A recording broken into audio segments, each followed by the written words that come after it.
Halo Sobat 100, masih bersama saya Rosyid Adrianto dalam program 100 Institute.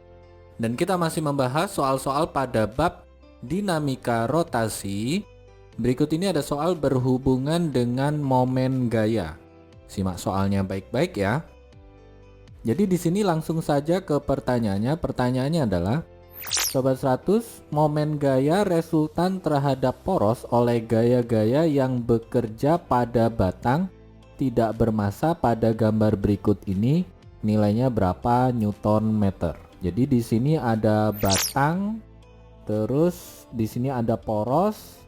Pada batang ini ada gaya F1 10 Newton membentuk sudut 30 derajat pada jarak 1 meter dari poros. Kemudian ada gaya F2 nilainya 5 Newton membentuk sudut 45 derajat pada jarak 0,5 meter terhadap poros. Karena gayanya ini masih miring semua ya. Terus kalau ini poros sudah otomatis lengan gayanya yang ini ya. Maka untuk gaya-gayanya ini kita proyeksikan dulu. Tegak lurus terhadap poros berarti untuk F1 itu arahnya ke atas seperti ini, yang warna merah ini ya. Nilainya adalah F1 sin 30 derajat karena berada di depan sudut 30 derajat. Nah, gaya F1 ini lengan gayanya yang ini ya, yang 1 meter. Kalau lengan gaya ini didorong gaya ke atas, maka lengan gaya ini akan berputar berlawanan arah jarum jam, sehingga untuk gaya 1 ini momen gayanya adalah bertanda positif ya. Kita gunakan arah berlawanan arah jarum jam, itu tandanya positif.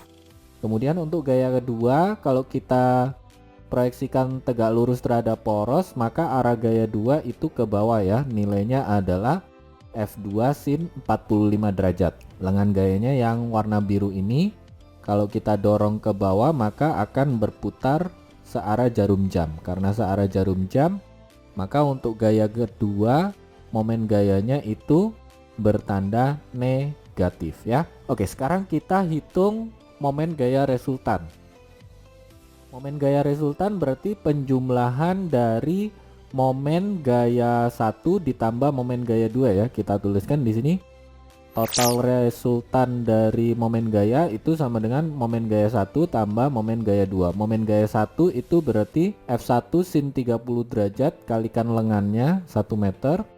Momen gaya 2 berarti F2 sin 45 derajat kalikan lengan gayanya. Jadi kita tuliskan di baris berikutnya, momen gaya resultan yang diukur terhadap poros itu nilainya sama dengan F1 sin 30 derajat kalikan dengan lengan gaya 1 dikurangi F2 sin 45 derajat kalikan lengan gaya 2. Ingat, yang momen gaya 2 tandanya negatif ya. Jadi ini menjadi pengurangan ya. Oke, kita masukkan angka. Gaya 1 nilainya 10 Newton, sin 30 derajat adalah setengah, lengan gaya 1 adalah 1 meter ya. Kemudian F2 nilainya 5 Newton, sin 45 derajat adalah setengah akar 2, lengan gaya 2 yang 0,5 meter. Sehingga kita tuliskan di baris berikutnya, momen gaya resultan terhadap poros itu nilainya sama dengan 10 kalikan setengah kalikan 1 dikurangi 5 kalikan setengah akar 2 kalikan 0,5. Kalau sobat 100 hitung 10 kalikan setengah hasilnya 5. Kemudian di sini ada bentuk perkalian 5 juga ya. Sehingga angka 5-nya bisa kita keluarkan menurut aturan distributif. Kita tuliskan di baris berikutnya, momen gaya resultan terhadap poros itu nilainya sama dengan 5 kalikan 1 negatif seperempat akar 2.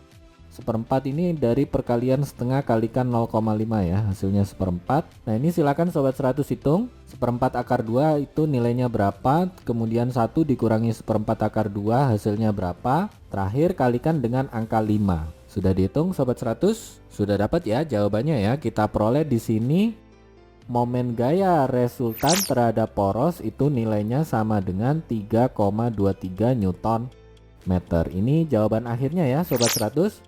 Ingat di sini tandanya positif berarti momen gaya resultan itu perputarannya adalah berlawanan arah jarum jam. Oke sobat 100, sampai di sini bisa dipahami ya. Jadi ingat baik-baik, kalau di gambar ini ada batang diberi gaya, ditanya momen gaya, sobat 100 langsung jumlahkan saja ya momen gaya yang diakibatkan oleh masing-masing gaya. Kebetulan di sini gayanya cuma 2, Berarti momen gaya resultan itu sama dengan momen gaya 1 tambah momen gaya 2. Ingat, rumus dari momen gaya itu adalah gaya kalikan lengan gaya, yang mana aturannya antara gaya dan lengan gaya ini harus saling tegak lurus.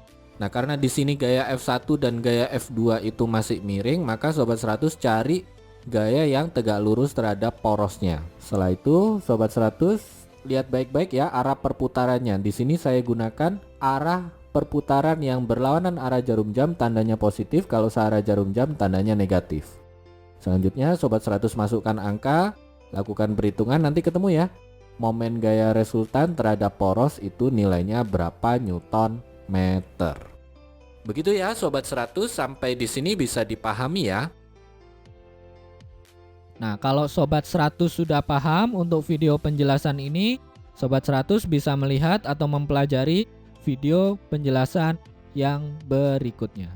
Lalu, untuk pertanyaan atau soal-soal berkaitan dengan mata pelajaran matematika, fisika, kimia, Mandarin atau English, Sobat 100 bisa tanyakan soalnya di aplikasi tanya jawab soal.